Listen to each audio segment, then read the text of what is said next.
El Frente Oriental. La primera semana en el Frente Central. Episodio 7. El contraataque de Grodno.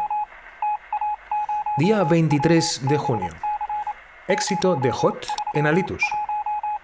En el flanco norte, el tercer grupo Panzer del Generaloberst Hermann Hoth avanzó hacia el este a lo largo de la vulnerable línea fronteriza entre los frentes noroeste y oeste soviéticos. El 39º Cuerpo Motorizado Alemán, liderado por el General der Panzertruppe Rudolf Schmidt, avanzó cruzando el río Niemen en los flancos norte y sur de la 5ª División Acorazada Soviética frente a la ciudad de Alitus y llegó a la ciudad de Vilna en la tarde del 23 de junio. Luego, aisló al 11º Ejército del Frente Occidental Soviético. Este avance resultó en una batalla excepcionalmente dura, como vimos en el episodio de la batalla de Alitus. Y según las fuentes soviéticas, cito: en la mañana del 23 de junio, las fuerzas principales de la 5ª División de Tanques fueron flanqueadas por ambos lados por el avance de las cuñas alemanas.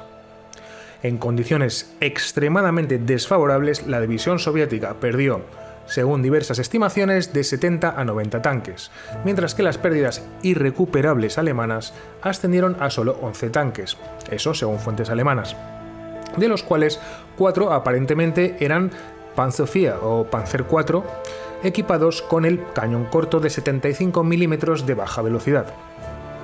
A las 7 de la mañana, la 5ª División acorazada, bajo la presión de fuerzas enemigas superiores y con una cantidad limitada de munición, comenzó a retirarse en dirección al río Dvina y la ciudad de Vilna. Además, como ya vimos, la División de Fusileros 184 del 29º Cuerpo de Fusileros, al sur y a su izquierda, se consideraba muy poco fiable porque los soldados eran lituanos, por lo que el Ejército Rojo decidió sabiamente retirarse al este. Al sur de la ciudad de Alitus, la inteligencia alemana informó que 2 de las 3 divisiones de infantería del 4º Cuerpo de Fusileros habían sido clasificadas ya como derrotadas y no representaban ningún poder de combate ni amenaza. Estas eran las divisiones 56 y 85. El progreso de Hoth fue tan bueno que el alto mando alemán dudó si debía continuar hacia Minsk como estaba planeado o por contra avanzar más al norte hasta Polotsk. Pero en la conferencia vespertina del alto mando alemán se decidió que el ala derecha del Panzergruppe del Generaloberst Hermann Hoth debería avanzar hacia el terreno elevado alrededor de Minsk como ya estaba planeado. Junto a ellos, el 11º Cuerpo Mecanizado Soviético perdió de 40 a 50 tanques en feroces batallas alrededor de la ciudad de Grodno. Las divisiones del 6º Cuerpo Mecanizado Soviético en medio del saliente de Bialystok marchaban hacia puntos de concentración y estaban sometidas a fuertes y constantes ataques aéreos de la Luftwaffe. 63 tanques fueron así destruidos y se estima que entre el 20 y el 26% de la fuerza inicial de la 4ª División Acorazada Soviética se perdió solo en ese día. El 10º Ejército Soviético en el centro del saliente de Bialystok intentó un contraataque de acuerdo con la planificación previa a la guerra, pero fracasó debido a un fallo total en las comunicaciones y la logística, y claro, los ataques aéreos contundentes y constantes de la Luftwaffe. Desastre soviético en Javinka y Pruzhany. En el flanco sur, el 2º Grupo Panzer del Generaloberst Heinz Guderian cruzó el río Bug y penetró 60 kilómetros en territorio soviético en la noche del 23 de junio. El 4º Ejército Soviético que defendía esa zona, alrededor de la ciudad de Brest y al este de Javinka y Kobren, estaba siendo pulverizado por la fuerza combinada del 2º Panzergruppe del Generaloberst Heinz Guderian. El 14º Cuerpo Mecanizado Soviético continuó atacando, a pesar de todo, al 2º Panzergruppe con su 22ª División Acorazada y hasta 100 tanques, pero fue derrotado por la 3ª División Panzer y la 31ª División de Infantería alemana en Javinka y luego se retiró hacia Kobren para evitar el cerco. Allí repostó sus 67 tanques restantes y reunió a las unidades en retirada de la 6ª División de Fusileros para organizar otro contraataque para que las unidades del Ejército Rojo en retirada pudiesen así retirarse detrás del canal de Mujaviets. En la siguiente batalla, el general mayor o general de división Vasily Pavlovich Puganov atacó desde el aeródromo de Kobrin las posiciones alemanas en la ciudad de Kobrin recientemente capturadas por los alemanes y murió cuando su tanque embistió a otro tanque alemán. Allí, al aire libre del aeródromo de Kobrin, la 22ª División de Tanques soviética sufrió aún más pérdidas por ataque aéreo y al final del día solo quedaban 40 de sus 100 tanques iniciales. La 3ª División Panzer capturó puentes sobre el río Mujaviets, en la ciudad de Kobrin, más allá de Yabinka y al este. Así, las carreteras estaban abiertas desde allí al nordeste hasta Baranavichy y Minsk, la capital de Bielorrusia, y al este hasta Pinsk. A lo largo del flanco norte de las marismas de Pripyat, los restos del 4º Ejército Soviético se estaban retirando lo mejor que podían después de su derrota este día en la línea de defensa de Yabinka y Kobrin. El contraataque de la 30ª División Acorazada Soviética también fracasó. Al norte de Kobrin, en el área alrededor de Livilla, el ataque fracasó frente a una pantalla antitanque y un ataque aéreo alemán. Además, la 17ª División Panzer ya los había rebasado y los había pasado por alto, y había seguido hacia el norte y nordeste en dirección a la ciudad de Slonim. La 30ª División Acorazada Soviética se dio la vuelta rápidamente para enfrentar esta nueva amenaza en Prujany, pero en esa ciudad se encontraron con la 18ª División Panzer que estaba atacándola. Durante la batalla por Prujany, la 17ª División Panzer alemana rebasó la ciudad por el norte, golpeó la retaguardia de las tropas soviéticas inmovilizada desde el frente por la 18ª División e irrumpió en este asentamiento. Como resultado de una corta y salvaje batalla, Prujany fue capturada, y los restos de la 30ª División Acorazada, que constaban de 80 tanques y unidades del Regimiento de Fusileros motorizados de la División 205 a las 09:30 horas del día siguiente, se retiraron de la ciudad como pudieron. El 47º Cuerpo Motorizado Alemán, dirigido por el General de Panzertruppe Joachim Lemmelsen, tenía así paso libre a la carretera al nordeste a Ruzhany y Slonim. En cuanto a la fortaleza de Brest, la lucha continuó en la ciudad de Lahore. La fortaleza fue este día sometida a continuos bombardeos y ataques aéreos. Pavlov intenta poner orden. Directiva del Consejo Militar del Frente Occidental del 23 de junio de 1941 a los consejos militares de ejércitos y comandantes de cuerpo sobre el restablecimiento del orden en el suministro de tropas.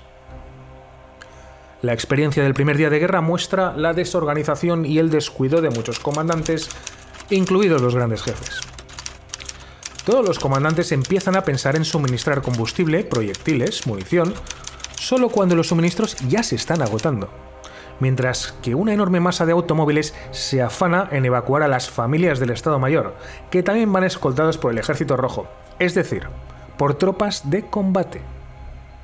Los heridos no son evacuados del campo de batalla. Los soldados y comandantes no tienen descanso y el ganado y la comida se dejan al enemigo. Por ello, ordeno: 1. Que cada comandante está obligado a proporcionar munición para la próxima batalla. Que se obliga al personal de suministros a organizar el apoyo de combate para la batalla cada hora. Consideraré así responsable al comandante de cada unidad. 2. Que se deje de evacuar de una vez a las familias en automóvil. 3. Que todos deben cumplir con los deberes propios del cargo desempeñado. 4. Que se organice la evacuación de los heridos del campo de batalla. No debe dejarse al enemigo ni un solo comandante ni un solo soldado herido. 5. Debería organizarse el funeral de los muertos. Honrar la memoria de los caídos por una causa justa, por la defensa de la patria. 6. Que para los soldados y comandantes, respecto a su tiempo libre, que se organice el descanso, pero por turnos. 7. Que no se deje ganado al enemigo. 8. Que se organicen comidas calientes a través de la población local. Confirmen la recepción correcta de esta directiva. Firmado Pavlov, comandante del Frente Occidental. Día 24 de junio. Caen los flancos soviéticos. En este punto, la imagen general del frente del alto mando alemán mostraba a los soviéticos defendiéndose en todas partes de la frontera. La resistencia es desorganizada y relativamente ineficaz como consecuencia de la sorpresa táctica lograda. El terreno ya conquistado por los panzers deja tras de sí sustanciales fuerzas soviéticas activas, divididas en grupos más pequeños. La situación del suministro alemán se está desarrollando según lo previsto, y los puntos de suministro avanzados están avanzando. El consumo de combustible y aceite es muy alto, pero el gasto en municiones es bajo hasta ahora. Las pérdidas de soldados heridos y muertos son moderadas, pero hay pérdidas de oficiales notablemente altas. El Führer informa al alto mando alemán que le preocupa que el anillo alrededor de Białystok no esté lo suficientemente cerrado. La quinta división acorazada soviética se había retirado el día anterior de su derrota en Alitus para intentar defender ahora la ciudad de Vilna. Allí, desde finales del 23 hasta el 24 de junio, el combate y la retirada fue la tónica habitual. Según informes soviéticos, a las 12:30 horas del 24 de junio, los restos de la quinta división ocuparon las afueras al este y al sur de Vilna, habiendo sufrido grandes pérdidas en batallas anteriores de hasta un 70% de hombres muertos y heridos, 150 tanques de 15 cañones y más, y hasta el 50% de pérdidas de todo tipo de vehículos. El comandante del frente occidental, el Generalleutnant Dmitry Pavlov, quedó muy afectado por el avance alemán, y el 24 de junio intentó organizar un contragolpe bajo la dirección de su oficial de operaciones, el general-mayor Boldin. Boldin asumió así el mando del 6º y 11º Cuerpo Mecanizado y del 6º Cuerpo de Caballería. Ordenó un ataque hacia el norte, hacia la ciudad de Grodno, para evitar así un cerco de las unidades soviéticas expuestas en el saliente de Białystok. Pero sin comunicaciones efectivas, cobertura aérea, apoyo logístico o suficientes tanques modernos, este esfuerzo estaba condenado al fracaso desde el principio. La séptima división de tanques perdió 18 de estos tanques por las pantallas antitanque de la infantería y por moverse en los pantanos. En el flanco sur, el cuarto ejército está en plena retirada, por ejemplo. Los supervivientes del 28º Cuerpo de Fusileros que defendían la línea del río Yasielda al este y nordeste de Kobren entraron en pánico cuando se enteraron que los panzers ya estaban a sus espaldas y huyeron dejando la línea al 24º Cuerpo Motorizado alemán. Incluso la 22ª División Blindada Soviética intentó atacar a las columnas alemanas que avanzaban por la ciudad de Ruzhany, pero no logró nada y tuvo que retirarse a los bosques del este. En este punto, la mayoría de las divisiones del cuarto ejército se consideraron no aptas para el combate. El cierre del anillo alrededor de Białystok está casi terminado. Los panzers de Hoth están solo a 30 kilómetros o 19 millas de Minsk. Hoth ahora se encontraba en la retaguardia del último grupo de reserva soviético que había venido de Minsk en dirección a Baranavichi para luchar contra Guderian en el área alrededor de Slonem. El Oberkommando des Heeres asignó a la brigada motorizada número 900, la famosa brigada Lehr o brigada de entrenamiento, al centro del grupo de ejércitos para ayudarla a cerrar el anillo alrededor de Białystok. La lucha continuó en la fortaleza de Brest. En la tarde del 24 de junio los alemanes habían tomado la mayor parte de la fortaleza, pero algunas tropas soviéticas pudieron unirse y coordinar sus acciones bajo el mando del capitán Ivan Zubachov. Su segundo al mando era el comisario político Yefim Fomin. Los defensores continúan ocupando la ciudadela de Kobren en la fortaleza de Brest. El 24 de junio, 2 destacamentos combinados atacaron a los alemanes tratando de escapar de la fortaleza en dirección norte, pero fueron detenidos por un fuerte fuego de ametralladora y se vieron obligados a retirarse. El intento de los soldados del Regimiento de Infantería 333 de abrirse paso hacia la isla occidental a través del puente también fracasó. La mayoría de los soldados murieron o fueron capturados. Los sobrevivientes se retiraron a sus casamatas. En este día es significativo que la completa falta de inteligencia fiable en el lado soviético, junto con la grave preocupación por la situación, se reflejan en informes de inexistentes o fantasmas lanzamientos de paracaidistas alemanes e incluso tanques alemanes en varios lugares dispersos por todo el frente. Debido a estos informes falsos, se organizaron registros y las tropas se pusieron en alerta e incluso se movilizaron, creando aún más confusión y perdiendo un tiempo y combustibles valiosos que los soviéticos no tenían. El fracaso del contraataque de Grodno en el norte y la victoria alemana en el sur rompieron el frente y dejaron a las tropas del centro en el saliente de Bialystok en una situación de peligro extremo por la caída de los flancos soviéticos. Veremos qué pasó en el siguiente episodio, el cerco de Minsk. Si queréis, dadme un me gusta y suscribiros al canal para hacer un seguimiento del avance alemán por estos dos flancos. Muchas gracias, como siempre, por estar ahí.